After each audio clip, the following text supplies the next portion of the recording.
Assalamualaikum warahmatullahi wabarakatuh.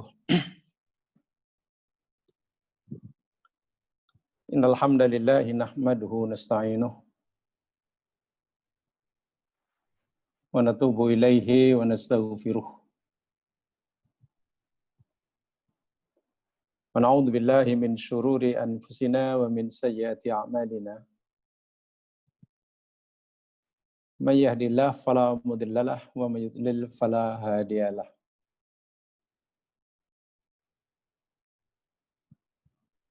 Allahumma shalli ala Muhammad wa ala ali Muhammad kama shallaita ala Ibrahim wa ala ali Ibrahim wa barik ala Muhammad wa ala ali Muhammad kama barakta ala Ibrahim wa ala ali Ibrahim fil alamin innaka Hamidum Majid.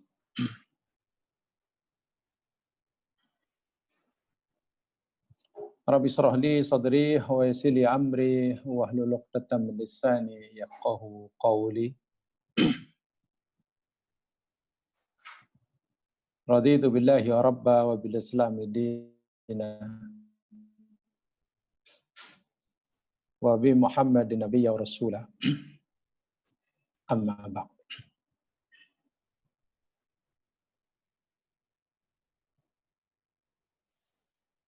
Para pendengar yang dirahmati Allah sekalian, didoakan mudah-mudahan senantiasa dirahmati dan diberkati oleh Allah Subhanahu wa taala dimanapun Anda berada. Kita berdoa pada Allah Subhanahu wa taala agar Allah sentiasa memberikan kita istiqamah di dalam menjalani agamanya, berada di atas manhaj Nabi kekasihnya Muhammad sallallahu alaihi wasallam. Mudah-mudahan apabila kita telah sentiasa berada di atas jalan yang ditetapkan olehnya dan dicontohkan oleh nabinya, setiap menit yang kita manfaatkan dalam hidup ini akan menjadi bekalan bagi kita. Akan ada nilainya di sisi Allah Subhanahu wa taala. Semakin berarti, semakin berarti, dan semakin berarti. Sebab itulah perkara yang sangat penting yang hendaklah selalu kita pohonkan pada Allah. Jadi mohon kepada Allah, merayu pada Allah, agar kita diberikan apa yang disebut sebagai istiqamah.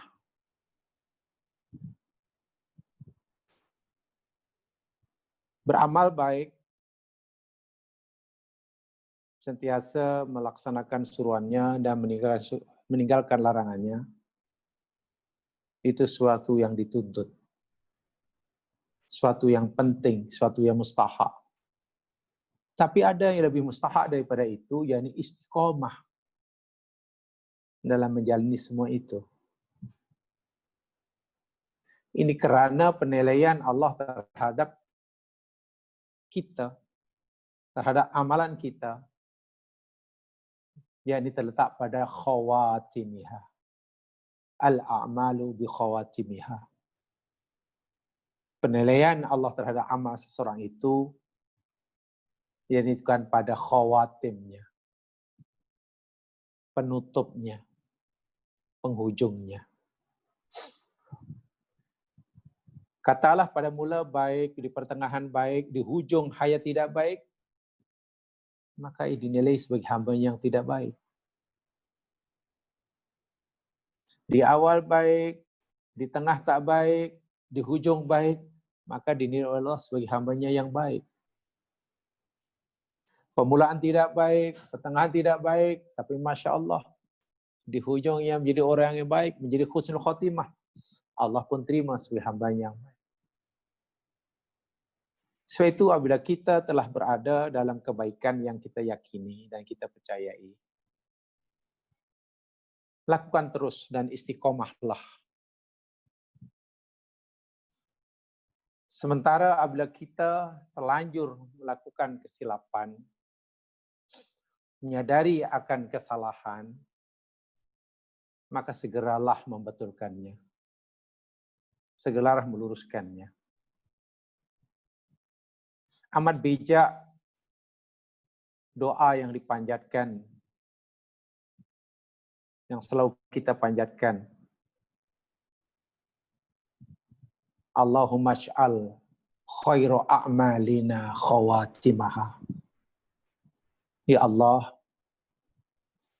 jadikanlah sebaik-baik amalan kami, atau amalan kami yang paling baik adalah khawatimaha, penutupnya. Penutup kesudahan semua amalan.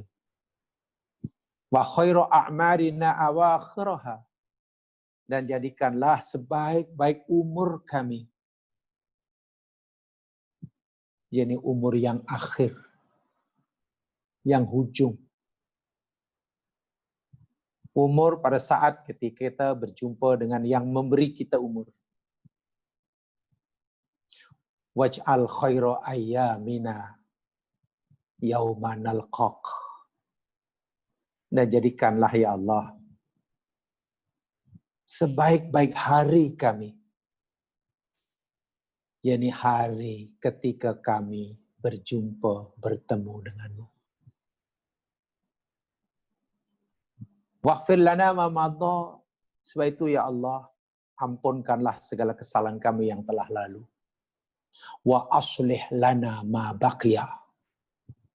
Dan perbaiki bagi kami apa-apa yang terbaki, yang tersisa. Selalulah mohon pada Allah dengan doa itu. Karena sehebat manapun usaha kita, tanpa pertolongan Allah, tidak akan menjadi apa-apa. Mintalah kasih sayangnya, mintalah rahmatnya, mintalah perlindungannya. Di samping terus merasa diri kita salah di hadapannya, terus kita merasa kotor di hadapannya yang maha suci, terus menerus menyadari akan kejahilan diri kita di hadapan Dia yang maha mengetahui, dan seterusnya, dan seterusnya.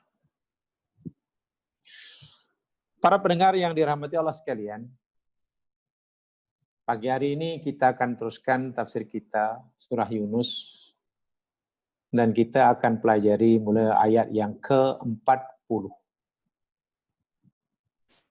Coba buka Qur'annya, bermula pada ayat yang ke-40.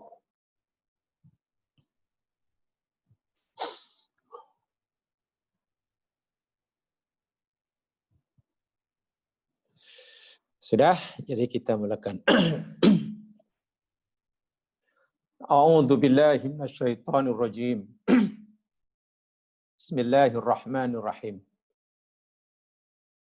Wa minhum may yu'minu bih wa minhum man la yu'minu bih.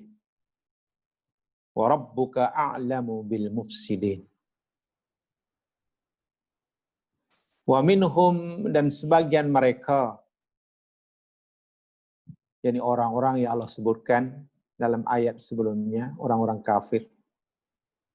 May yu'minu bih, ada sesiapa yang beriman dengannya. Ini ada yang memahami merujuk pada Al-Quran yang mereka tuduh sebagai rekaan Nabi. Bihi-nya ini ada mufasir mengatakan ia merujuk pada Rasul SAW yang membawa Al-Quran, yang mereka tuduh sebagai pembohong, ahli sihir, penyair, dan sebagainya. Wa minhum, dan sebagian mereka, man la yu'minu bih, ada seorang yang tidak beriman dengannya. Wa rabbuka a'lamu bil mufsidin, dan Tuhanmu Maha mengetahui akan orang-orang yang membuat kerusakan. Para jamaah pendengar yang dirahmati Allah sekalian, bada'an abadallahu subhanahu wa ta'ala fil ayatis salifah annahum kadzabu bil Qur'an qabla ayatiyahum ta'wiluh wa qabla ayuhita bi'ilmih. Selepas Allah Subhanahu wa taala menjelaskan kepada kita dalam ayat-ayat sebelumnya bahwasanya mereka orang-orang kafir terus-menerus mendustakan Al-Qur'an, tidak mempercayai bahwa Al-Qur'an itu firman Allah.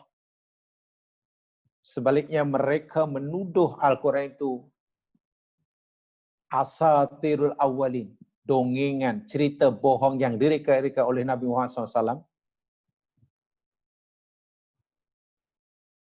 Dan puncanya yakni kerana satu, qabla ayatihum ta'wilu, apa yang dimaksudkan oleh Allah dalam firman ini belum Allah tunjukkan di hadapan mereka.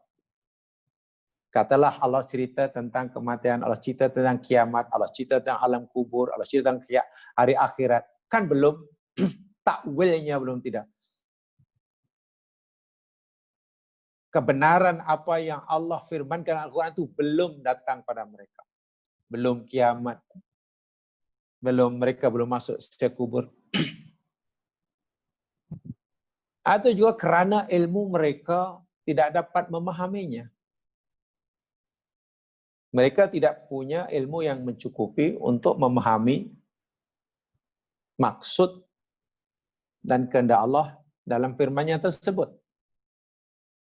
Maka dalam ayat ini Allah memberitahu pada saat itu sebenarnya ketika mereka sedang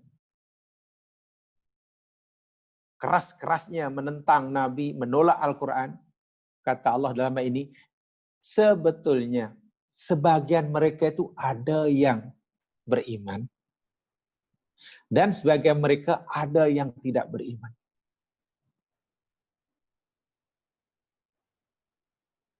Ayat ini sebenarnya menimbulkan juga berbagai pandangan di kalangan mufassir. Bagaimana Allah memberitahu pada kita ketika orang kafir dengan terang-terangan mereka menolak Al-Quran pada saat itu dan menuduh Nabi sebagai pembohong. Tiba-tiba Allah kata saat ini atau saat ketika mereka mendustakan Al-Quran itu sebetulnya ada dari kalangan mereka yang beriman dan ada sebagian mereka yang tidak beriman. Macam mana maksudnya? Paling tidak ada dua pendapat yang perlu kita perhatikan, yang perlu kita ambil kira. Yang betul yang mana? Wallahu alam. Pendapat yang pertama, maksud ayat ini bahasanya Allah Subhanahu wa taala memberitahu kepada kita dengan ilmunya yang bersifat azali. Sebenarnya ada daripada kalangan mereka orang kafir yang saat itu mendengar Al-Quran, suatu hari akan beriman dengan Al-Quran. Suatu hari akan beriman dengan Al-Quran. Kenapa dikatakan suatu hari akan? Ya, karena dalam ayat ini menggunakan fi'il mudhari', yu'minu. Dan fi'il mudhari' seperti mana kita maklum, ia bimaknal hal dan bimaknal hadir. Ia bermakna sekarang dan juga akan datang. Allah tahu siapa di antara mereka yang saat itu menolak Al-Quran, saat itu memusuhi Nabi, suatu hari akan beriman, dan akan menjadi pengikut Rasulullah SAW. Allah dah tahu dengan ilmunya yang bersifat azali. Dan ilmu Allah yang azali juga, Allah tahu siapa yang hingga matinya akan terus kufur. Akan terus menjadi musuh Nabi. Walau jika sekiranya mereka dipanjangkan umurnya 1000 tahun sekalipun. Jadi itu Allah kata, Allah tutup ayat ini, وَرَبُّكَ أَعْلَمُ بِالْمُفْسِدِينَ. Nah, pendapat ini yakni berdasarkan itulah bahwasanya Allah Subhanahu wa taala dengan ilmunya yang maha mutlak mengetahui segala sesuatu, ima yang telah, yang sedang dan yang akan. Dan apa yang akan berlaku sebelum ia berlaku, yang Allah telah ketahui itu, ianya akan berlaku sesuai dengan pengetahuan Allah. Dan memang ada di kalangan mereka yang saat ayat diturunkan, dia masih menjadi musuh Islam. Tapi suatu hari menjadi pembela Islam, bahkan matinya sebagai orang Muslim. Bahkan di Amerika yang dijamin masuk surga, Masya Allah. Ada juga yang hingga matinya tetap kafir. Ini pendapat pertama. Ya, pendapat seperti ini banyak ya mas sekalian. Imam Muqatil kata begitu. Imam Al-Qurtubi kata begitu. Ya, ini ada di antara mereka yang suatu saat, suatu hari akan beriman. Ada yang mereka tetap menjadi kufur hingga bila-bila. Ini pendapat pertama. Dan memang yang berlaku di kemudian hari seperti itu. Tapi menarik juga untuk kita pelajari pendapat yang kedua. Pendapat yang kedua mengatakan tidak begitu. Maksud ayat ini bukan begitu. Bukan Allah mengetahui siapa yang akan beriman dan siapa yang tidak akan beriman hingga bila-bila. Walaupun memang ada yang akan beriman suatu hari dan Allah tahu, dan ada yang terus kufur dan Allah juga tahu. Tapi maksud ayat ini tidak begitu, kata pendapat yang kedua. Pendapat yang kedua menyatakan maksud ayat ini karena ayat ini kaitannya dengan ayat-ayat sebelumnya. Jadi ketika orang-orang kafir memusuhi Islam, menuduh Quran itu karangan Nabi, menuduh Nabi itu sebagai pembohong, saat itulah Allah memberitahu pada mereka, pada kita, sebagai mereka ada yang sedang beriman loh. Sebagai mereka ada yang terus-menerus kufur. Saat itu, bukan akan datang. Sehingga maksud mayu'minu bihi di situ bukan orang yang akan beriman dengan Quran, dengan Nabi suatu hari. Tapi ada orang yang beriman kepada Al-Quran, beriman pada Nabi saat itu, tapi mereka menyembunyikan keimanannya. Jadi Allah berfirman seakan-akan, wahai Muhammad, sungguh pun dari mata kasar, umatmu saat ini, orang kafir Makkah saat ini, mendustakan kamu, memusuhi kamu, tapi hakikatnya sebenarnya ada di kalangan mereka, walaupun mungkin tidak banyak, mereka ini sebenarnya beriman kepada kamu. Beriman pada Al-Quran. Tapi mereka menyembunyikan keimanannya. Tidak berani menzahirkannya, tidak berani menyatakannya, tentu dengan berbagai alasan. Mereka punya alasan. Ya mungkin karena kesombongannya, mungkin karena takut itu, takut ini, dan lain sebagainya. Nah ini pendapat yang dipilih oleh Ibnu Ashur dalam Tahrir dan Tanwirnya. Dia juga disetujui oleh Imam Asy-Sya'rawi dalam tafsir Asy-Sya'rawinya. Ibnu Ashur umpamanya pernah berkata, kadzalika haluhum fit takdzib binisbatil Qur'an ila Allah. Kaitan dengan keadaan mereka yang mendustakan Al-Quran, bahwa Quran itu firman Allah, mereka berkeras menuduh Quran itu rekaan Muhammad yang direka-reka penuh dengan kebohongan. Kata Ibnu Ashur, faminhum mayyu'minu bih. Sebenarnya ada dari kalangan mereka yang dari segi zahirnya mendustakan itu, sebenarnya beriman dengan Quran, tapi wayaktumu imanahu. Mereka menyembunyikan keimanannya. Mukabarah karena kesombongan, wa'ada karena pemusuhan. Wa minhum man la yu'minuna wala bihi wa yakdzibuna ala taqlidi likbaraihim. dan sebagian mereka ada yang terus-menerus tidak beriman, terus-menerus mendustakan karena semata-mata taklid, mengikut dengan membuta tuli kepada ketua-ketua mereka. Jadi di sini kesimpulan daripada apa yang dipilih oleh Ibnu Ashur dan difahami oleh Ibnu Ashur dan juga Imam Sya'rawi Mutawwili Sya'rawi, bahwasanya di kalangan mereka orang-orang Quraisy mendustakan Al-Quran itu pada saat itu sebenarnya fariqani. Ada dua puak yang mushtarikani fit takdzib fit zahir. Ada dua kumpulan yang kedua-dua itu sama dari segi zahir tapi berbeza dari segi batinnya. Dari segi zahirnya sama-sama mendustakan.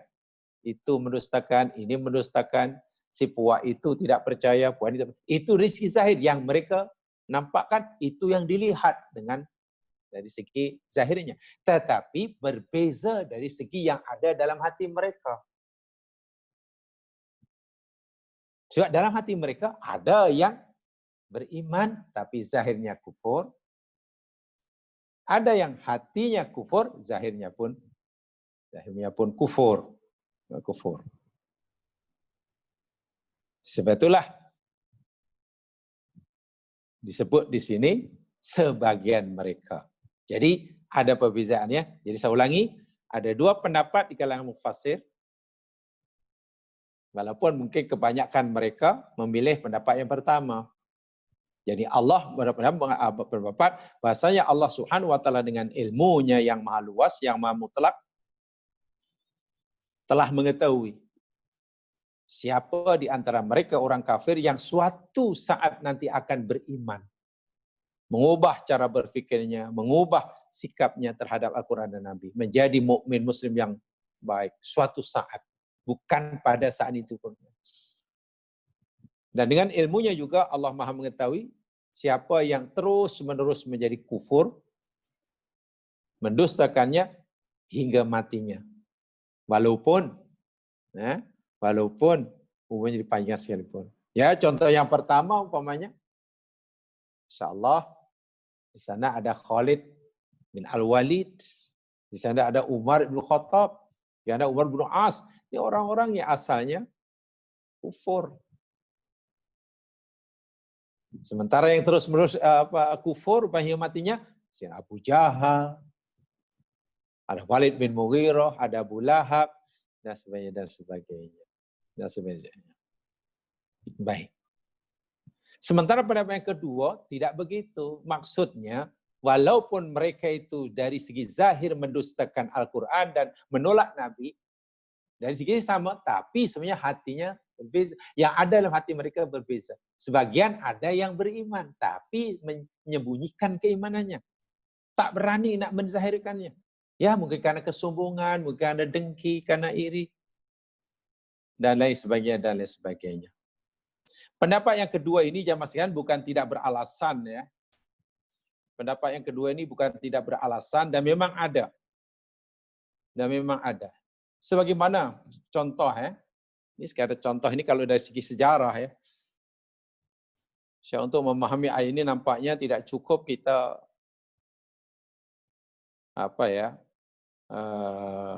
tanpa mengetahui sejarah. Jadi saya nak kata bahawa pemahaman kita sedikit banyak tentang sejarah itu banyak membantu, banyak manfaatnya karena ia banyak membantu kita dalam memahami sesuatu ayat. Jadi memahami suatu ayat dengan lebih sempurna, lebih menyeluruh, ya paling tidak kita mempunyai banyak cabang ilmu. Walaupun tidak banyak. Bezalah dengan seorang mujtahid, mereka menguasai banyak ilmu dan betul-betul penguasaan yang sebenarnya. Tapi kita, alhamdulillah kalau kita dapat mengetahui beberapa perkara berkaitan dengan berbagai disiplin ilmu. Sebagai contoh umpamanya, kalau kita baca kitab Al-Bukhari, dalam Sahih Bukhari, satu riwayat bersumber daripada Ibnu Abbas radhiyallahu anhuma. Ya, ini berkaitan dengan surat-surat yang diantar oleh Nabi Shallallahu Alaihi Wasallam kepada penguasa pada zamannya. Penguasa pada zamannya. Sejarah merekodkan bahwasanya Rasulullah Shallallahu Alaihi Wasallam telah mengantar surat untuk menyeru kepada agama Islam kepada raja-raja yang berkuasa pada zaman sezaman dengan Nabi Sallallahu Alaihi Wasallam ini. Jadi ada 5 surat yang Nabi antar kepada penguasa. 5 surat. 5 kerajaan lah. Kita tahu Nabi pernah mengantar surat kepada Raja Hurkul atau Heraklius. Pertama ini, penguasa Rom. Nabi pernah mengantar surat kepada Raja Ethiopia, Raja Habsah, Raja Najasi. Nabi pernah mengantar surat kepada Gubernur Bahrain, Mundir Ibnu Sawa At-Tamimi, namanya. Nabi pernah mengantar Muqaykis, Mesir, pemerintahan Mesir, atau Makukus kalau orang Arab panggil. Dan yang kelima, Nabi pernah mengantar surat kepada Raja Persia, yakni Kisra, Abrawais. Dan mereka ini punya respon yang berbeza-beza. Baiklah, yang terkenal umpamanya Nabi pernah mengantar surat ya kepada Raja Hurkul, Heraklius. Raja Hurkul atau Raja Heraklius. Penguasa Rom. Raja Konstantin, Raja Byzantine. Byzantium.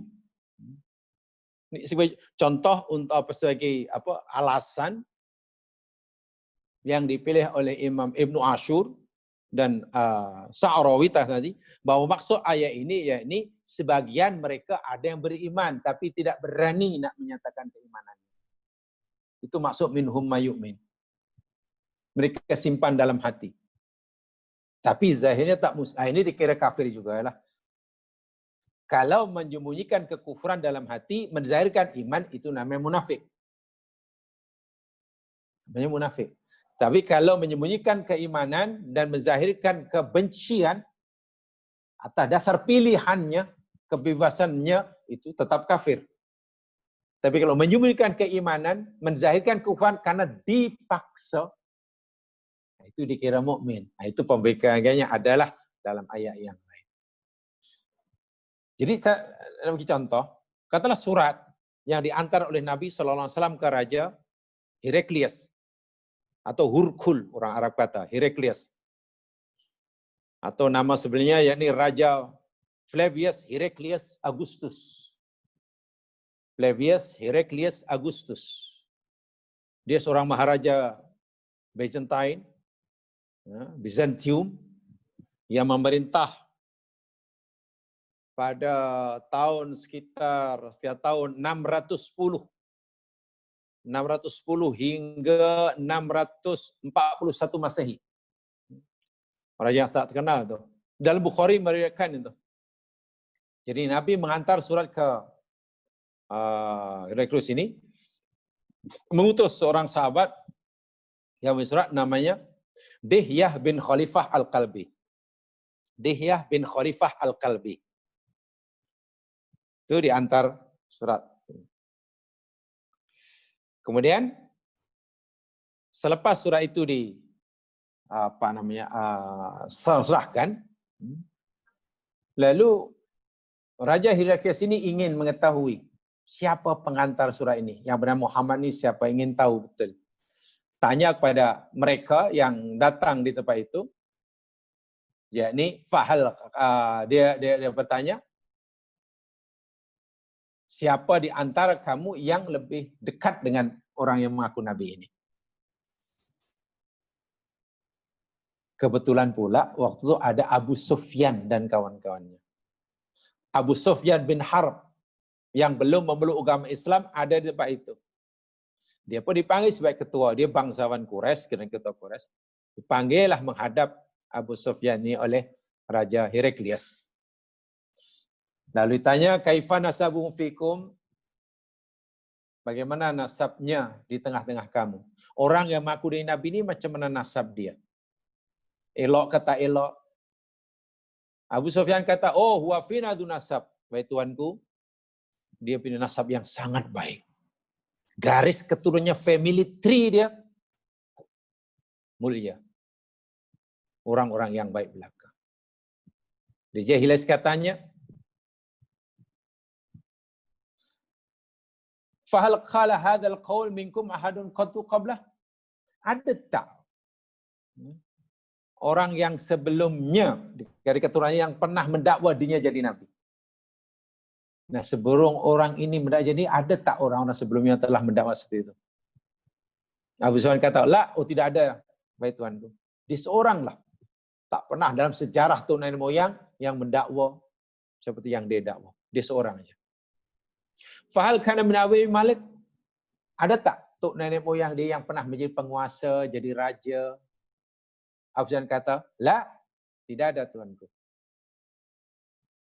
Qala la. Fasrafun nasi yattabi'una amdahum. Kata Heraklius, beta nak tanya kamu. Yang menjadi pengikutnya ni orang-orang besar atau orang-orang kecil? Orang-orang mulia atau orang dianggap hina? Penguasa atau rakyat jelata? Ya, kalau dalam bahasa sekarang, pengikut-pengikut orang ini yang menjadi nabi ini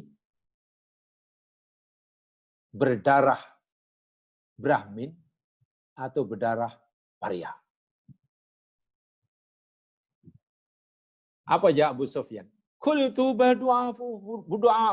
du'afa'uhum. Oh tidak tuanku, pengikut-pengikut saya yakni orang-orang yang lemah daripada kami. Orang-orang yang buta huruf, yang miskin, yang tidak mempunyai status sosial sama sekali. Bahkan di kalangan kami, ia adalah golongan yang rendah. Low class lah. Qala aziduna am yanqusun? Adakah pengikutnya setiap hari semakin bertambah atau semakin berkurang? Kata Heraklius. Abu Sufyan kata, bal yazidun, bahkan bertambah. Makin bertambah banyak.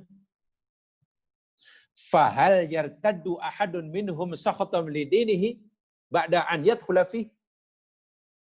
Kata Heraklius pada Abu Sufyan, pengikut-pengikutnya yang daripada orang lemah itu setelah memeluk agama dia, menjadi pengikutnya, ada tak di antara mereka yang keluar karena tak puas hati dengan ajarannya?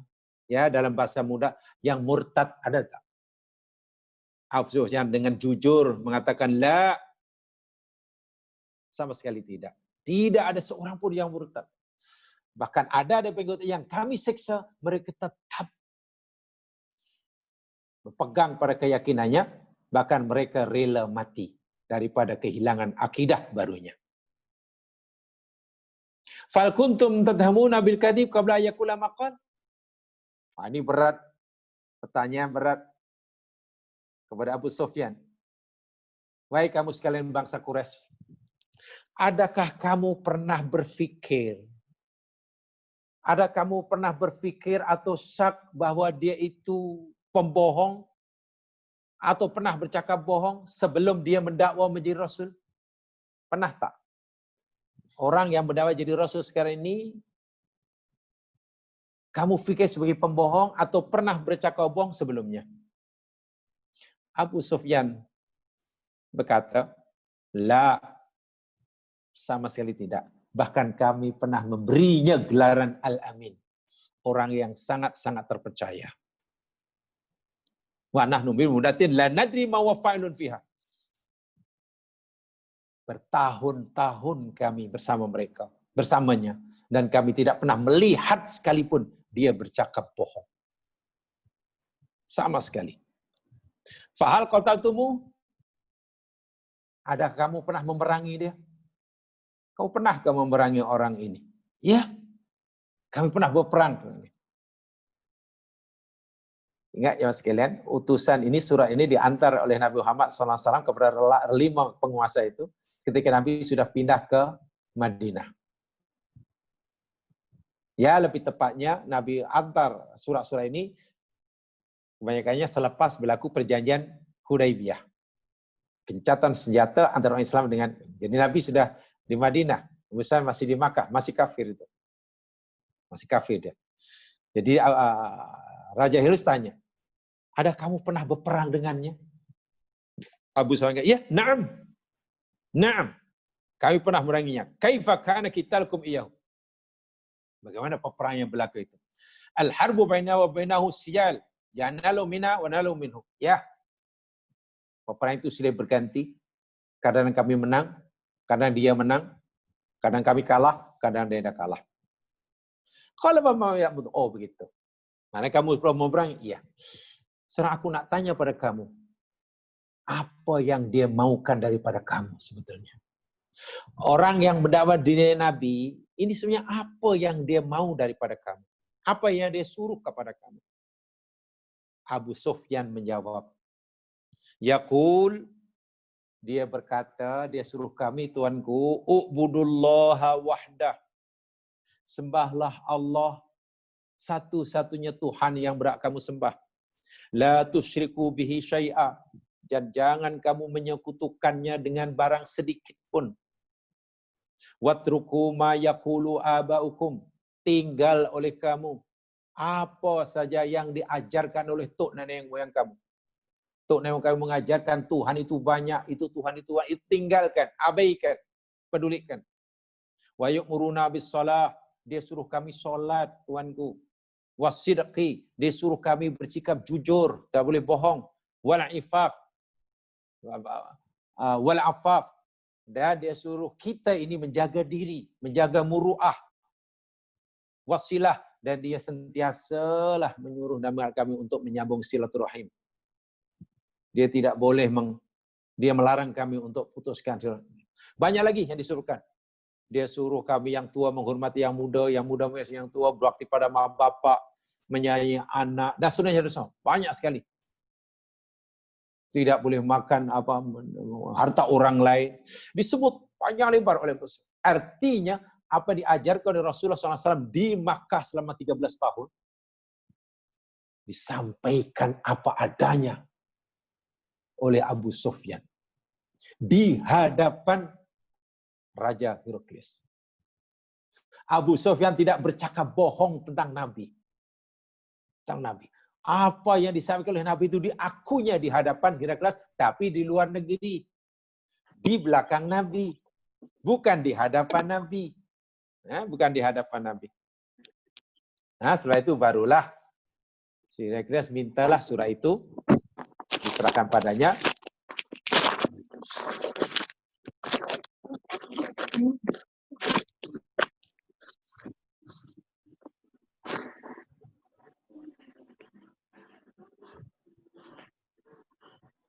Ya, lalu utusan Nabi SAW menyerahkan surah itu, yakni Dihyah bin Khalifah Al-Kalbi, serahkan surah itu kepada Hurqul, kepada Heraklius. Isi surah itu sebagiannya yakni sama dengan sebagian yang disahkan oleh Abu Sufyan tadi. Surah itu yakni bunyi dia Bismillahirrahmanirrahim min Muhammadin Abdillah wa Rasulih, daripada Muhammad, Abdullah dan Rasulnya, ila Hurqul azimir Rum, kepada Hurqul Heraklius, raja kerajaan Rum, raja kerajaan Byzantine. Salamun ala manittabal huda. Salam kesejahteraan yang Allah akan limpahkan kepada siapa yang mengikuti petunjuk. Amma ba'du. Ini isi surat Nabi ini. Ditulis diantar oleh penulis surat. Amma ba'du fa inni ad'uka bini'atil Islam. Fa inni ad'uka bini'atil Islam. Sesungguhnya aku, wahai Hurqul, menyeru kamu, mengajak kamu dengan seruan Islam. Aslim taslam. Memeluk agama Islamlah engkau. Pasti engkau akan selamat. Peluklah agama Islam. Ikuti agama Islam. Taslam ala engkau selamat. Yu'tikallahu ajraka marratain. Jika engkau meluk agama Islam, pasti Allah akan memberi kamu 2 kali pahala. Satu pahala ketika kamu meluk agama Nasrani, kedua pahala dengan sebab kamu meluk agama Islam. Tapi fa'in tawallaita fa'alaika ithmul adisai. Dan jika kamu menolak, kamu pun mendapatkan dosa yang besar. Ya ahlal kitab. Lalu Nabi mengutip di situ dalam suratnya. Nabi cantumkan surah Al-Quran, salah satu ayat Al-Quran daripada surah Ali Imran ayat 64. Surah Ali Imran ayat 64 di situ disebutkan oleh Nabi, ditutup surah itu dengan firman Allah, ya ahlal kitab ta'alau ila kalimatin sawa. Wahai ahli kitab, marilah kamu, mari. Kita bersatu, kita duduk bersama, duduk semeja. Ila kalimatin sawa, untuk mencari titik pertemuan. Karena agama yang kami sampaikan dengan agama yang kamu anut daripada Nabi Rasulullah ada persamaannya. Ada persamaannya. Mari kita bersatu atas dasar persamaan ini. Bainana wa bainakum, antara kami dan antara kamu. Persamaan itu yakni ajaran nabi-nabi sebelum aku dan ajaran yang aku sampaikan persamaan yakni pada satu, alla na'budu illallah. Bahwasanya kita tidak boleh menyembah kecuali Allah. Tauhid lah tu maknanya. Wala nusyrik bihi syai'a, dan kita tidak boleh menyekutukan Allah dengan sedikit pun. Ini ajaran persamaan ajaran Nabi dan nabi-nabi dahulu. Wala yattakhidha ba'duna ba'dan arbaban min dunillah, dan tidak boleh sebagian kita menjadikan yang lain sebagai Tuhan selain Allah. Patuh hanya pada Allah. Kepatuhan pada selain Allah bersyarat tidak bersifat mutlak. Ini ajaran kami dan jika kamu ada persamaannya. Fa'in tawallau, tapi tak apa kalau kamu tolak. Kalau kamu menerima, kamu akan selamat. Tapi jika kamu menolak, permintaan kami satu saja. Fa'in tawallau, jika mereka paring, qulu, katakan. Jika mereka paring umat, wa qulu, katakan pada mereka, ishhadu bi anna muslimun. Saksikan oleh kamu bahwa kami orang Muslim. Maknanya jika kamu menolak, itu urusan kamu, itu pilihan kamu, dan kamu akan bertanggung jawab di hadapan Allah. Tapi permintaan kami, hendaklah kamu menghormati, hendaklah kamu menghargai, hendaklah kamu bersaksi bahwa kami adalah orang Muslim. Kamu tetap memilih dengan agama kamu, itu pilihan kamu. Tapi akuilah, saksikanlah bahwa kami orang-orang Muslim. Hargailah. Sebagaimana kami memberi kamu kebiasaan memilih kepercayaan kamu, maka kami pun minta jangan ganggu kami. Sebagai orang Muslim. Nah, surah seperti inilah, kisah sejarah seperti inilah yang dijadikan alasan oleh Ibnu Ashur dan Muttalib Sya'rawi bahwasanya ketika Allah beriman minhum, sebagian mereka ada yang beriman, ya contohnya ini. Contohnya ini. Jadi sebetulnya Abu Sufyan saat itu dia mengakui kebenaran Nabi Sallallahu Alaihi Wasallam, mengakui kebenaran Nabi, mengakui ajarannya bahwa Nabi bukan pembohong, Nabi orang yang baik-baik dalam hatinya. Tetapi dia tidak berani mengungkapkan, tidak berani menyatakan, ataupun tidak berani istilahnya, degil mengungkapkannya karena kesombongannya. Dan ini alasan bagi pendapat kedua ini. Ya, pendapat pertama tidak salah karena memang begitu realiti dia. Itu yang kita percayai bahwa Allah Subhanahu wa taala dengan sifatnya yang maha mutlak mengetahui segala-gala apa yang berlaku sebelum ia berlaku. Dan yang kedua pun tidak salah, tidak salah. Ini tengok. Jadi saya hanya ingin menyampaikan bahwasanya ayat Al-Qur'an yang seperti ini nampaknya begitu jelas, itu pun ada lebih daripada satu pendapat di kalangan ulama-ulama tafsir. Tidak mengapa. Ya, mudah-mudahan kedua-duanya adalah tidak salah karena masing-masing punya alasan yang yang pertama alasannya berdasarkan keyakinan bahwa Allah Subhanahu wa taala bersifat alim. Ini boleh tak agak-agak yang audio di-off-kan? Minta kerjasama, mungkin audio di-off-kan.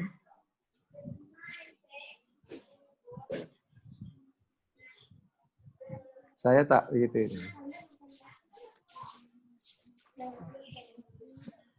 Halo, boleh minta kerjasama? Audio boleh off kan tak?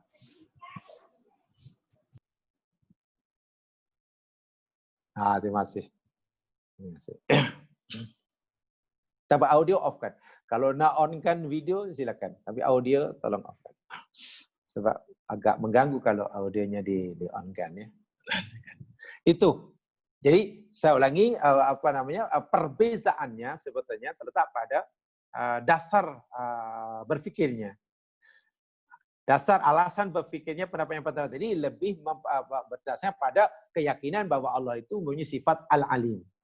Alim itu maha mengetahui dan ilmu Allah Subhanahu wa taala tidak terhad. Nah, seperti mana yang semua telah kita ketahui bahwa bi ilmillah, ilmu Allah, Allah ya'lamu ma kana wa ya'lamu ma yakunu wa ya'lamu ma sayakunu wa ya'lamu ma la yakunu idza kana kaifa yakun. Itu semua telah difahami dalam ilmu akidah ya. Ilmu akidah. Itu yang pertama. Adapun pendapat yang kedua, ya ini berdasarkan fakta sejarah ini. Di samping yakini di samping dasar yang pertama, ya ini berdasarkan pada fakta sejarah itu. Ini sebagai contoh. Jadi kalau ikut yang pertama, Allah mengetahui siapa yang akan beriman suatu hari nanti, walaupun saat itu dia masih kafir. Kalau ikut pendapat yang kedua, Allah mengetahui saat itu juga sebenarnya ada yang telah beriman, tetapi hanya disimpan dalam hati. Dia tidak zahirkan karena kesombongannya, karena permusuhannya. Itulah. Sebab itulah Allah menutup ayat tersebut, wallahu warabbuka a'lamu bil mufsidin. Dan Allah Maha mengetahui orang yang berusaha.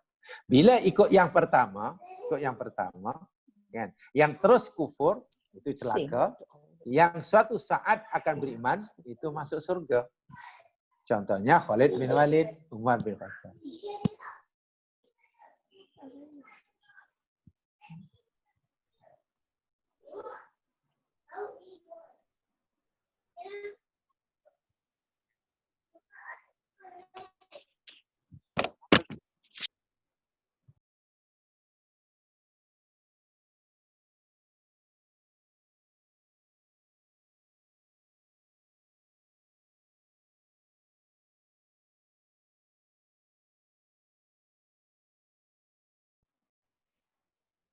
Adapun yang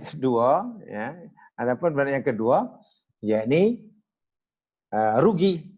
Yang beriman pun rugi, yang kufur pun rugi. Artinya apa? Yang terus kufur rugi, yang beriman pun rugi. Contohnya apabila dia terus menyembunyikan keimanannya dan menzahirkan penentangannya dengan terang hingga mati. Wallahu a'lam. Wallahu a'lam. Baik, itu ayat yang ke-40 ya. 40. Sekarang ayat yang ke-41. Atau mungkin ada yang ditanyakan? Oke, saya serahkan dahulu. Mungkin ada yang ditanyakan. Sudah hampir 1 jam saya bercakap. Mungkin ada yang ditanyakan. Sila. Berkaitan dengan ayat ini.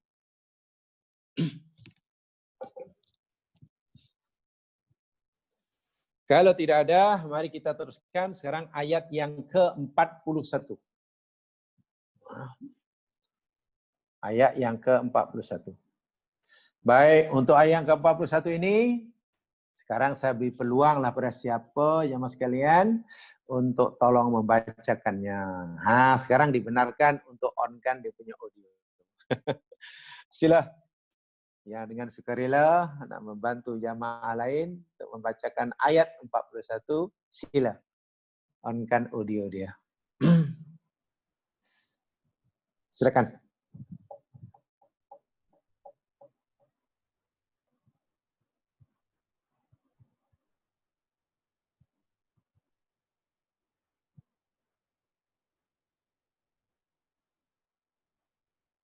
Tidak ada.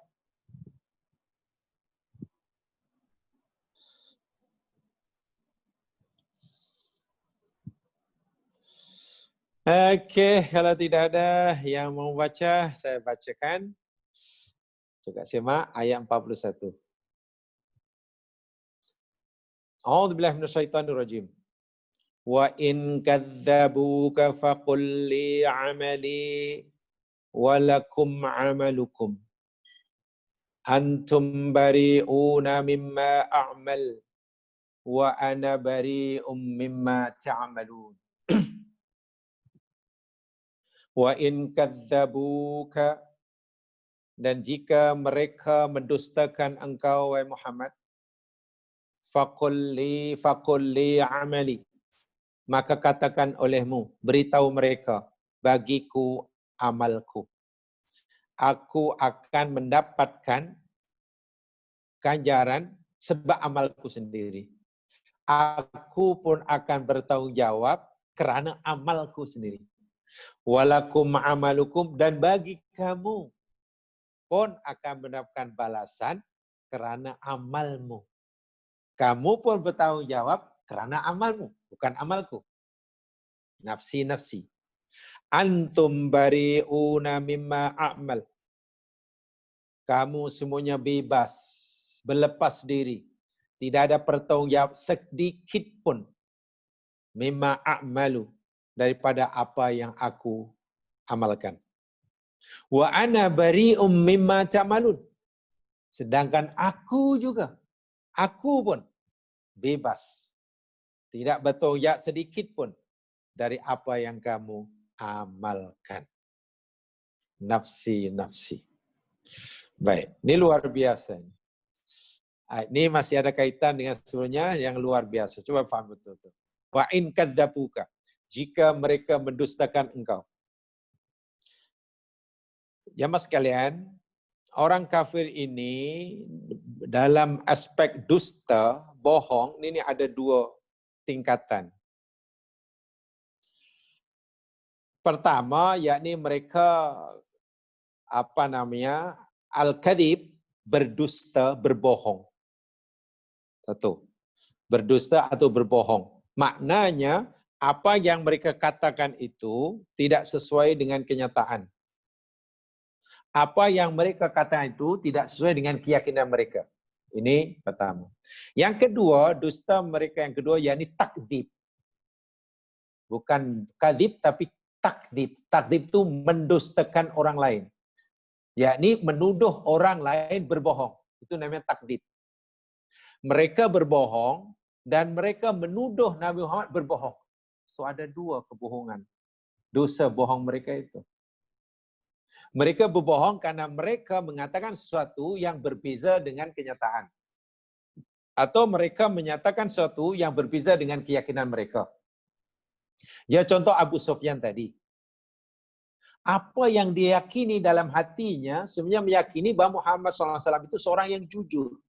Seorang yang amanah, seorang yang memang layak untuk diikuti. Itu yang diyakini. Tapi yang disampaikan, yang dizahirkan kepada orang ramai, sebaliknya. Maka ia berbohong. Dalam ayat sebelumnya, saya terjemahkan bagaimana penyair Arab yang terkenal itu. Al-Walid bin Mughirah. Kan dia mengakui Quran itu adalah kitab suci. Dan dia tidak menemukan di mana kesilapannya. Tidak ada tanda-tanda yang ia dongengan, tidak ada tanda-tanda yang ianya mantra atau sebagainya. Dan itu setelah buat kajian karena dia seorang intelektual. Setelah disampaikan Abu Jahal, dan Abu Jahal tak puas hati dengan hasil kajiannya, Abu Jahal suruh dia, atau lebih tepatnya paksa dia untuk buat kajian semula. Akhirnya dia pun sudah mulai goyah pendiriannya. Karena selagi ia menyatakan kebenaran yang ia yakini tentang Quran, Abu Jahal tidak setuju. Maka mau tidak mau, dia mesti menyampaikan kesimpulan hasil kajiannya tentang Al-Quran, yakni kesimpulan yang disetujui, ditengok oleh Abu Jahal. Hari ini sudah bohong. Menyampaikan sesuatu berbeza dengan keyakinan. Ini bohong yang pertama. Yang kedua, kadzdzaba. Contohnya dalam ayat ini. Kadzdzaba yukadzibu takdzib. Mendustakan, yakni menuduh Nabi Muhammad bercakap bohong. Oh, luar biasa itu. Luar biasa. Kalau dia sendiri bohong, dosanya satu, dia bohong. Itu pun sudah dosa besar. Tapi menuduh orang lain, apalagi yang dituduh ini Nabi Muhammad SAW, seorang utusan Allah, berbohong.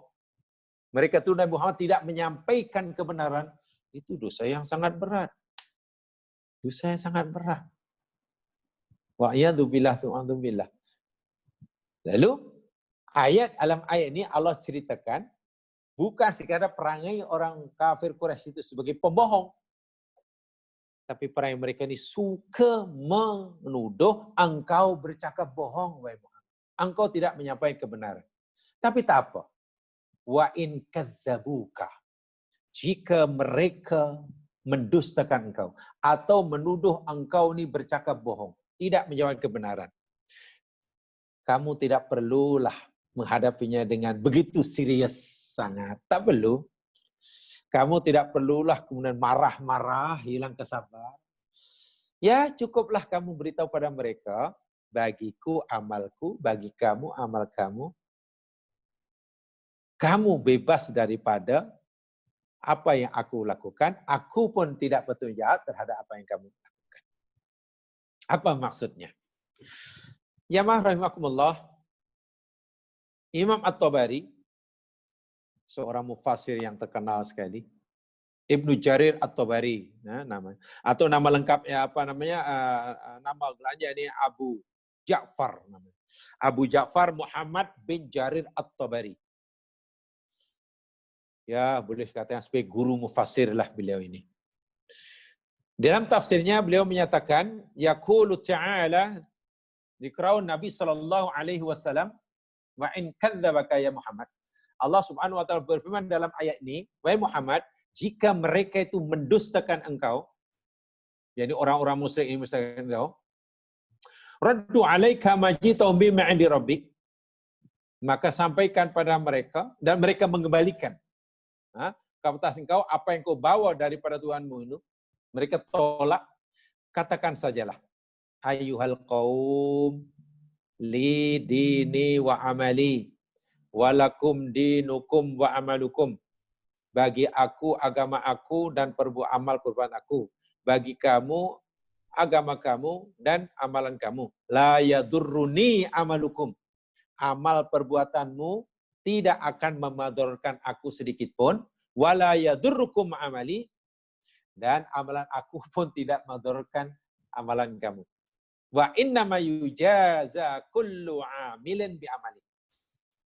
Hanya saja karena sesungguhnya tiap-tiap seseorang itu akan diberi balasan sesuai dengan perbuatan masing-masing. Antum bari'un mimma amal. Kamu bebas, tidak bertanggung jawab dari apa yang aku kerjakan. Aila tu'akhaduna bi jarirati amali. Kamu tidak akan disiksa dengan sebab jenayah dosa yang aku lakukan jika aku melakukan dosa. Wa nabiri ummima ta'malun, aku pun bebas daripada apa yang kamu lakukan. Artinya la ukhat bi jarirati amalikum. Aku pun tidak akan disiksa dengan sebab kesalahan dosa yang aku lakukan. Sama. Maksud ayat ini dianggap sama kata Ibnu Jarir At-Tabari dengan firman Allah, qul ya ayyuhal kafirun la a'budu ma ta'budun wala antum a'budu ma'bud ila akhir ayat itu. Dianggap sama. Tetapi ada setengah pendapat menyatakan ayat ini sudah mansukh. Sudah dihapus oleh Allah hukumnya. Dipanggil naskhul hukmi wa baqa'u rasmi. Hukumnya telah tidak lagi diberlakukan, tapi rosamnya tulisannya masih dikekalkan. Naskhul hukmi wa baqa'u rasmi namanya. Yakni dihapus dengan ayat jihad, ayat berperang. Itu sebagaimana dipilih oleh Mujahid, Imam Muqatil, Ibnu Yazid. Jadi, jika mereka menyerang kamu, melawan kamu, kamu tak bolehlah kata li amali walakum amalukum, tak bolehlah. Ya, kena serang baliklah, pertahankan diri. Ada yang memang ayat ini mansukhah. Sudah dipadamkan hukumnya. Isi kandungan hukumnya. Walaupun rosamnya, penulisannya masih ada. Demikian juga kata Imam Said Tontowi. Seorang mantan Syekhul Azhar dahulu. Said Tontowi. dalam tafsirnya. Pun memahami sebagaimana yang difahami oleh Ibnu Jarir At-Tabari. Ibnu Jarir At-Tabari. Itu hampir semua memahami seperti itu. Tapi ada lagi satu yang saya tertarik. Di samping yang saya sampaikan tadi. Jadi yang diberikan oleh Syekh Mutawalli Sya'rawi. Ayat ini bukan sekadar cerita seperti wanita tadi.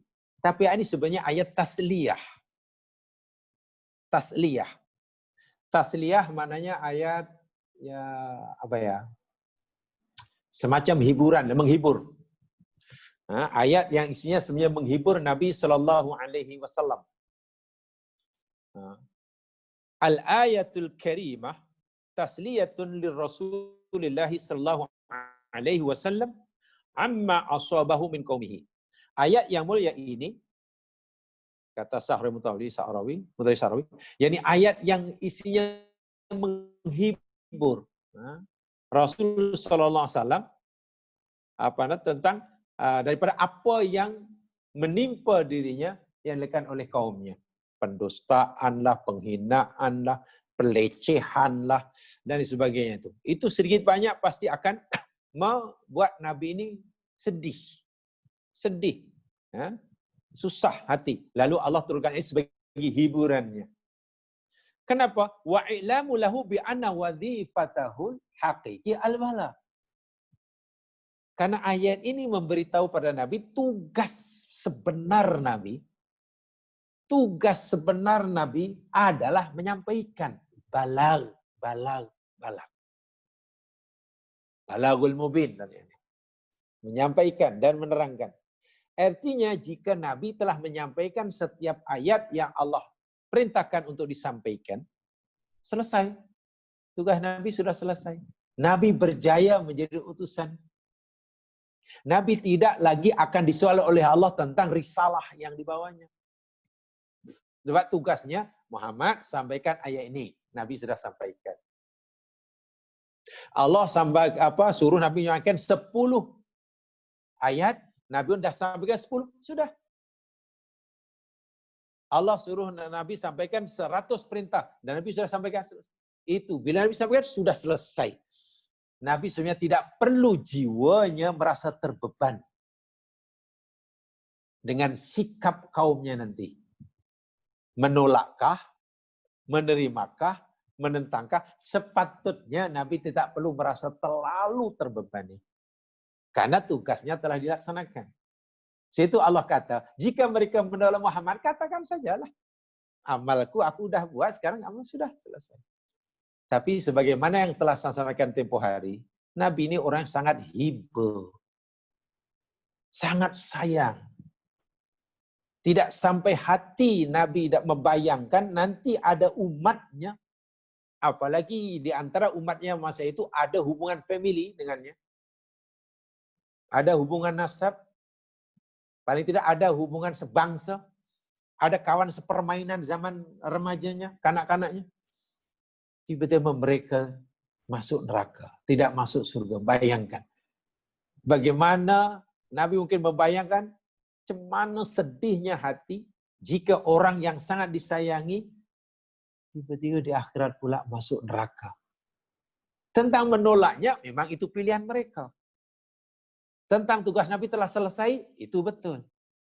Tapi Nabi ini orangnya, Quran sini kata, Ra'ufur Rahim. Tuh akhir surah At-Taubah yang kita dah pelajari itu. Laqad ja'akum rasulun min anfusikum azizun aliman itu. Orangnya aziz. Orangnya Ra'uf, orangnya Rahim. Masya Allah. Jadi karena Ra'ufnya, Ra'fah dan rahmah Nabi itulah yang buat Nabi, Allah napolah orang tak punya apa. Wah sepatutnya Allah kata, sudah selesai tugas kamu sampaikan, sudah. Itu namanya tasliyah. Bukan tidak boleh Nabi sedih. Tapi tidak bolehlah berpanjang, berlarut-larutan dengan kesedihan karena umatnya terus menolaknya. Sedangkan tugas yang diamanahkan oleh Allah kepada Baginda telah melaksanakannya dengan jayanya. Dengan jayanya. Ini maksud tasliyahnya. Nah, di sini namanya tasliyah. Jadi hakikatnya kejayaan seorang Rasul itu tidak diukur pada seberapa ramai orang yang mengikutinya, yang menerima ajarannya. Bukan. Kejayaan dakwah seseorang tidak boleh dinilai diukur dengan seberapa banyak orang yang mendengar, berapa banyak orang yang mengikutinya. Tidak, sama sekali tidak. Oh, kalau pendengarnya ramai, pengikutnya banyak, dakwahnya berjaya. Tidak.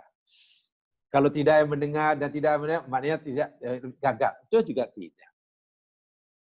Kejayaan menyampaikan kebenaran itu bergantung kepada sama ada orang itu telah menyampaikan kebenaran sebagaimana semestinya atau belum. Jika si penyampai kebenaran itu telah menyampaikan kebenaran sebagaimana mestinya, tak ada tokok tambah, 10 yang disuruh 10 yang disampaikan, merah yang disuruh merah yang disampaikan, berjaya dia. Sudah berjaya. Sama ada nanti objek dakwah ini menerima atau tidak, itu soal lain. Itu soal lain. Sebab itu tidak ada nabi yang gagal. Tidak ada penyampai kebenaran yang gagal. Disinilah untungnya, ya mas sekalian, menjadi orang yang menyampaikan kebenaran. Jangan sedih, jangan kecewa. Jangan hanya karena kurang ada yang mungkin mendengar nasihat kita, lalu kita putus asa. Bukan. Bukan. Bahkan jika sekiranya tidak ada yang mendengarnya pun, kita tetap dinilai oleh Allah berjaya.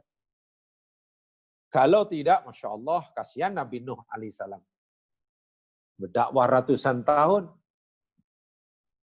dapat pengikut boleh kira dengan jari. Kasihan ya. Bahkan ahli keluarganya sendiri menolaknya. Ini namanya tasliyah.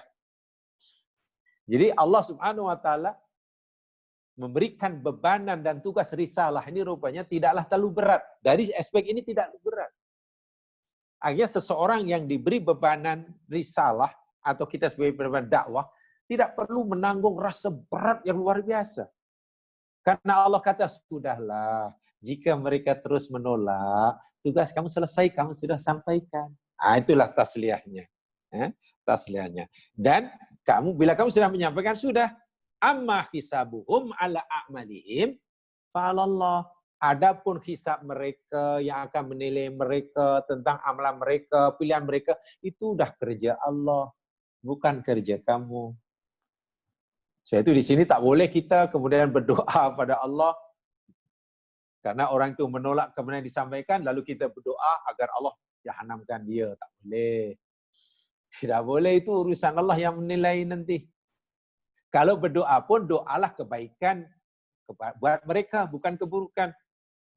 Kan?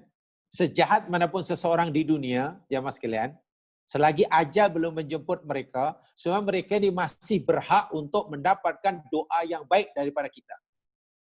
Saya ulangi. Sejahat manapun seseorang, sedegil manapun seorang di dunia, selagi ajal belum menjemputnya, mereka itu masih berhak untuk mendapatkan doa yang baik buat mereka dari mulut kita. Selagi ajal belum menjemput, mereka sebenarnya tidak dan belum berhak mendapatkan keburukan dari mulut kita. Sebab itu Nabi, doanya sentiasa baik buat mereka. Hatta ketika Nabi sakit sangat teruk, malaikat pun boleh katakan tak sabarlah, datang nak menolong Nabi. Nabi malah berdoa sebaliknya. Oh jangan malaikat, aku mau jika sekiranya mereka ini tidak beriman aku, tapi aku masih berkeyakinan, masih berharap, aku masih bersikap optimistik. Suatu saat ada anak cucunya yang menjadi orang mukmin muslim. Jangan binasakan. Bahkan aku mohon pada Allah agar Allah beri mereka hidayah. Mereka menolak aku karena mereka belum tahu. Inilah hebatnya. Jadi doa untuk orang lain, seburuk manapun orang lain itu, adalah doa yang baik. Ini pernah saya sampaikan tempoh hari ya. Ini ajaran Islam ya yang perlu dipegangi betul-betul. Ini saya pernah sampaikan tempoh hari. Bagaimana Syekh Mutawalli Sa'rawi ketika ditanya oleh seorang anak muda yang semangat memperjuangkan Islam, amar ma'ruf nahi munkar, melihat klub-klub malam yang penuh dengan maksiat, yang dihadiri oleh ramai orang, campur berbagai agama di tempatnya, ingin bom saja tempat itu.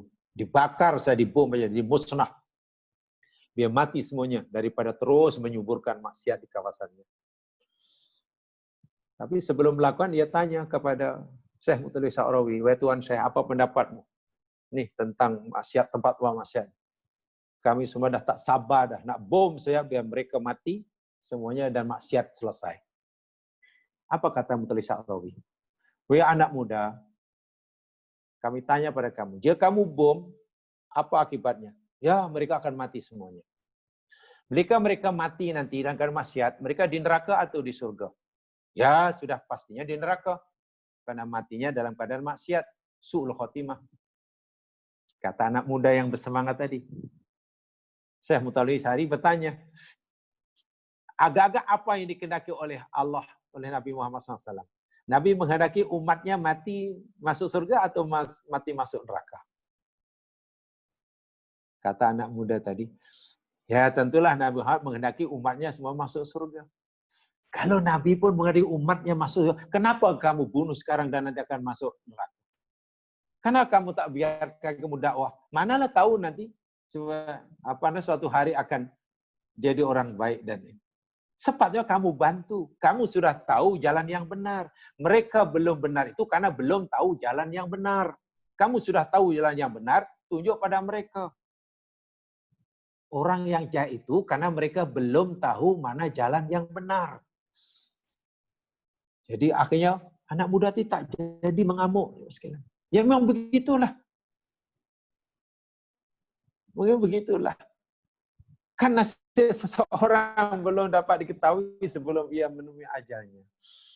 Nah, jadi Rasulullah SAW gitu, udah. Tugas kamu sudah selesai. Kisah mereka atas aku, kata Allah. Bila kamu berdoa pun, jangan doa yang bukan-bukan. Doakanlah yang baik-baik saja. Itu banyak cerita dalam sirah yang mau lihat ketika Nabi dilempar batu, tercedera. Ketika Nabi terjadi dalam perang Uhud, apa doa yang dibaca oleh Nabi selepas itu, yang doakan kepada orang yang menyakitinya? Kan Nabi kemudian dalam doa kunut nazilah. Apa yang berlaku selepas berlaku kunut nazilah? Apa teguran, apa ayat yang turun pada Nabi? Masya Allah.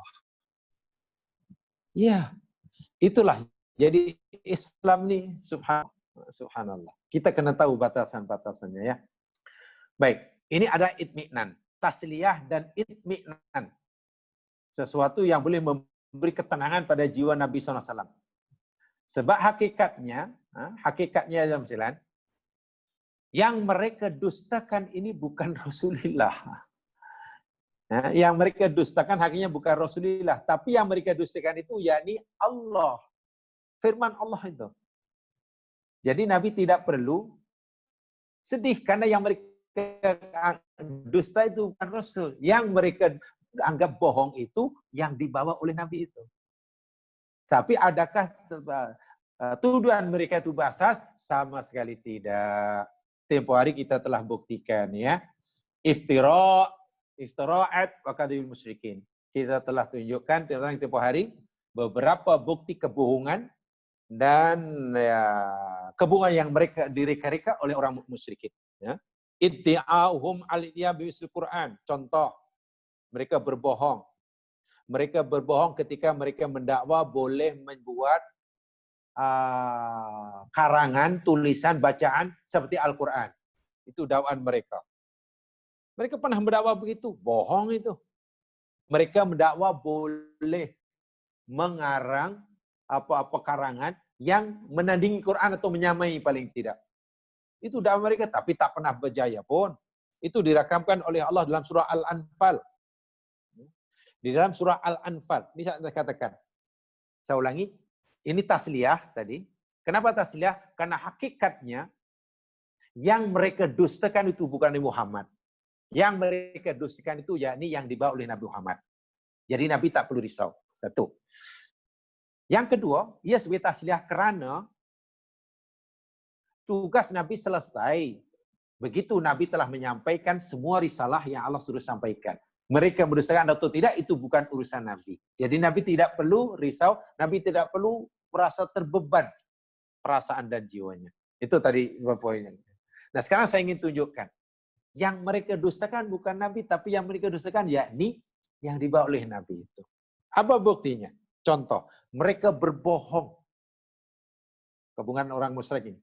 Ketika mereka mendakwa bahwa mereka mampu mendatangkan karangan, bacaan yang menandingi atau ya setakat menyamai Al-Quran. Tapi mereka tak pernah melakukannya. Mereka mendakwa itu. Di dalam surah Al-Anfal ayat 31. Di dalam surah Al-Anfal ayat 31, Allah Subhanahu wa taala berfirman, coba lihat.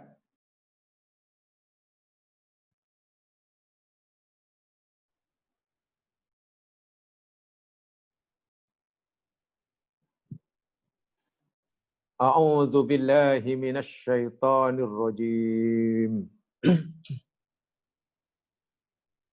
Wa idza tutla 'alaihim ayatuna qalu qad sami'na law nasha'u laqulna mithla hadza in hadza illa asatirul awwalin. Wa idza tutla, dan apabila dibacakan alaihim atas mereka ayatuna, ayat-ayat kami. Qalu, mereka berkata, qad sami'na, sungguh kami pernah mendengar ini. Apa yang Muhammad sampaikan itu sungguh kami dah pernah dengar, dah biasa dengar.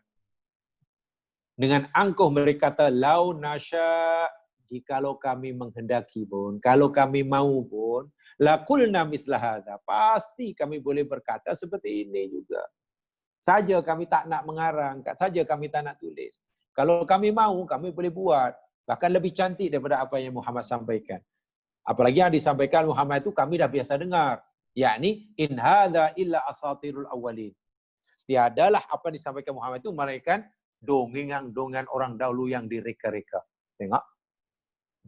Mereka mendakwa bahwa itu hanya dongengan.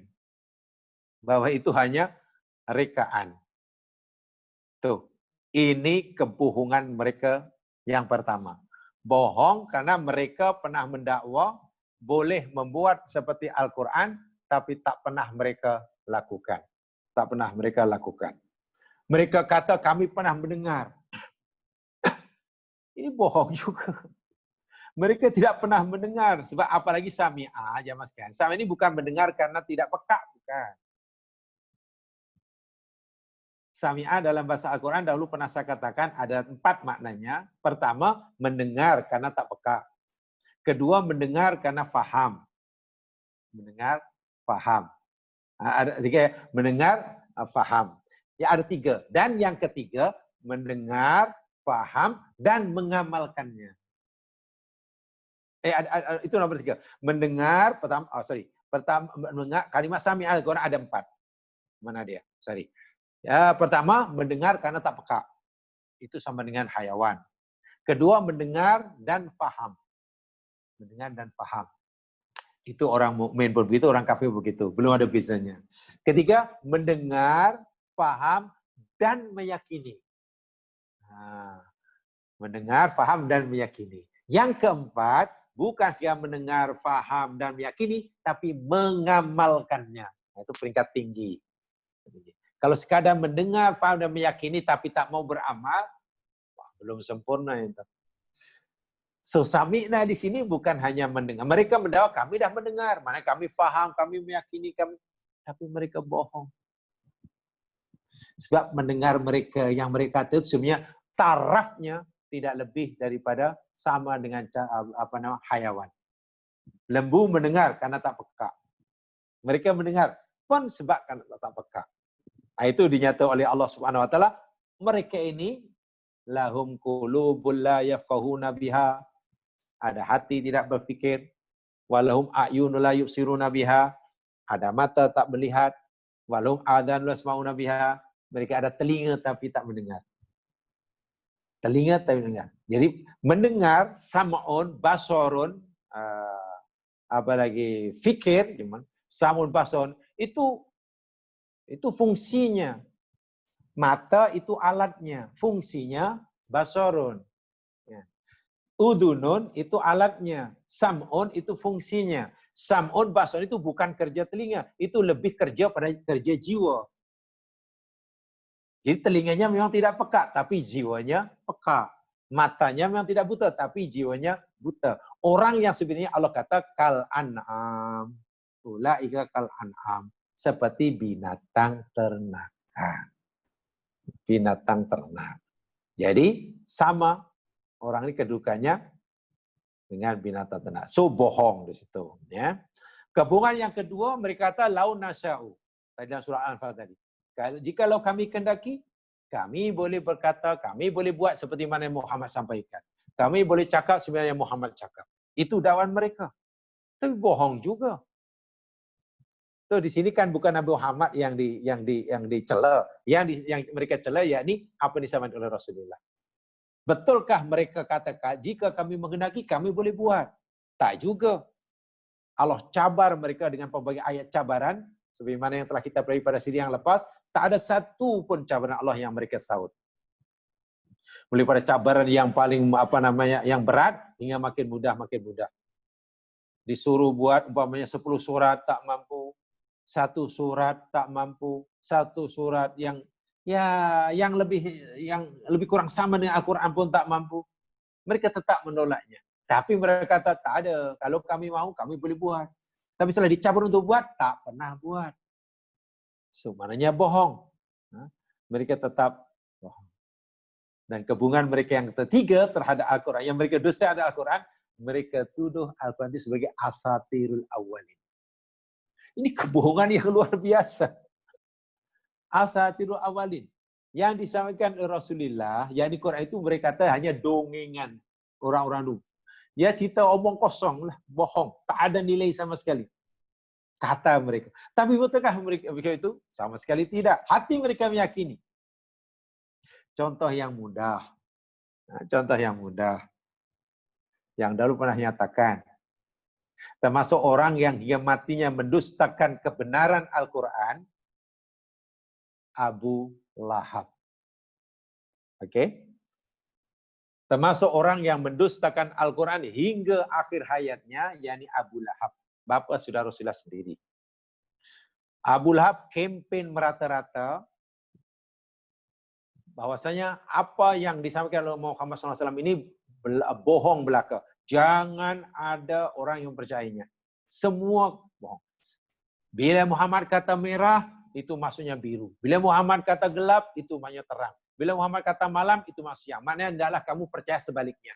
Bila Muhammad kata iya, itu maksudnya tidak. Itu kempen Abu Lahab.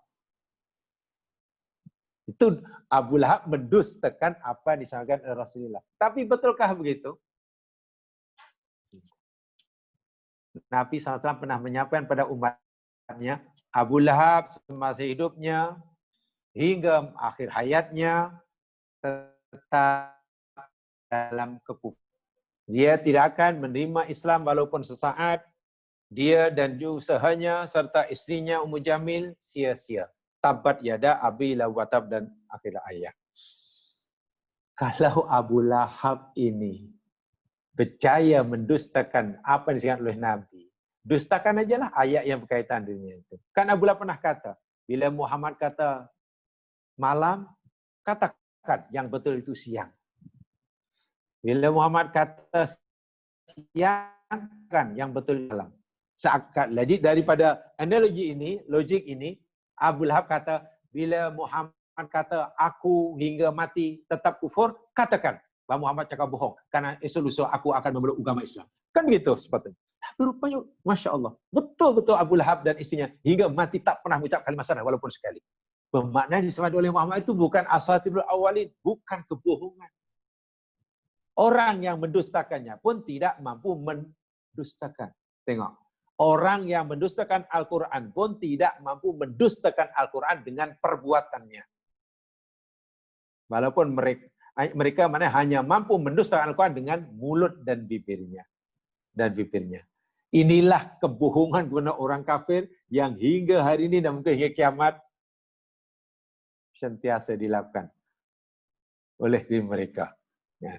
Jadi dengan ayat seperti ini, hati Nabi menjadi lega. Karena Allah sendiri memberitahu, seakan wahai Muhammad, yang mereka dustakan ini bukan engkau. Yang mereka dustakan itu ayat-ayatku yang engkau sampaikan pada mereka itulah. Kalau gunakan bahasa kita, yang ini kalau guna bahasa kita ya, maksudnya Allah daripada itu. Tapi untuk memudahkan faham, kalau guna bahasa kita. Seakan Allah berfirman, Muhammad, sepatutnya kalaulah sedih, kalaulah kecewa, aku lebih kecewa. Karena yang mereka dustakan, yakni firmanku, bukan engkau. Itulah seharusnya, walaupun maksudnya Allah daripada sifat kecewa seperti itu. Tapi dengan ini, Nabi akhirnya terhibur. Terhibur. Bayangkan, ya, saya kata tadi, ketika Nabi keinginannya sangat kuat, semua umatnya masuk memeluk agama Islam dan tak seorang pun daripada umatnya masuk neraka, tiba-tiba ramai daripada mereka menolaknya. Tak sedih kan? Tapi kesedihan menjadi berkurang selepas Allah kata, jangan sedih sangat ya Muhammad Nabiku. Karena selesai dan itu kewajiban aku yang berhak untuknya dan kamu tidak perlu merasa kerana yang mereka dustakan bukannya engkau, sebenarnya yang kudustakan yakni ayat-ayatku yang engkau sampaikan pada mereka. Sebab itu Allah katakan saja amalku aku yang jawab, amal kamu jawab, aku tidak bertuhan tentang perbuatan kamu, kamu pun tak bertujak dengan perbuatan aku. Masya Allah. Ya, inilah ya mas sekalian. Nampaknya setakat itu saja 2 ayat yang telah sampaikan pagi hari ini. Mudah-mudahanlah memberi manfaat pada saya menyampaikan. Alhamdulillah kalau dapat dikongsi bersama. Tutup dengan bacaan tasbih kifarah dan surah wal asri. Subhanakallahumma wa bihamdika asyhadu an la ilaha illa anta astaghfiruka wa atubu ilaik. A'udzu minasyaitonir rajim wal 'ashr. Innal insana lafi khusr illa alladziina aamanu wa amilus shalihat wa tawassaw bil haqq wa tawassaw bis sabr. Assalamualaikum warahmatullahi wabarakatuh.